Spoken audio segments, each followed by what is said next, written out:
घबरायल बा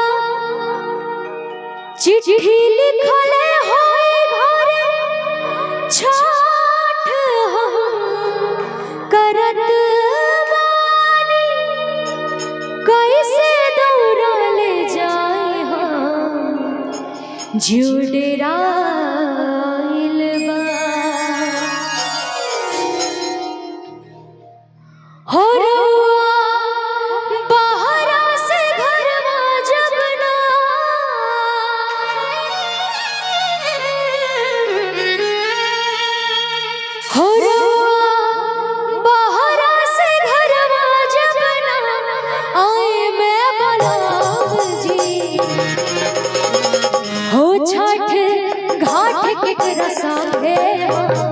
जाए में बला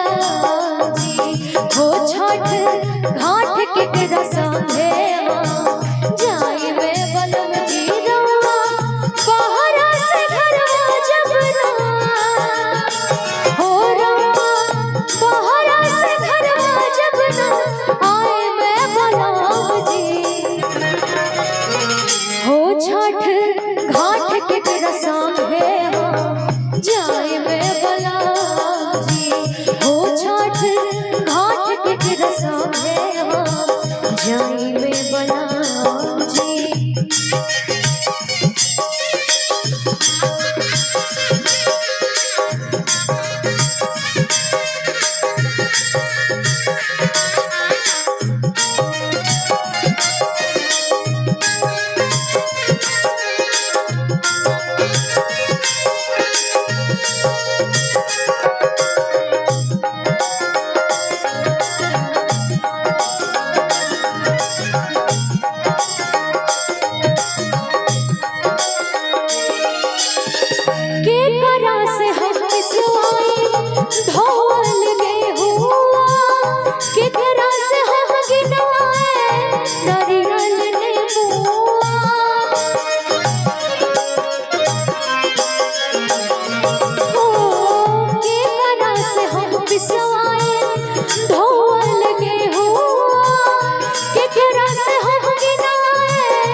जाई में बलम जीरो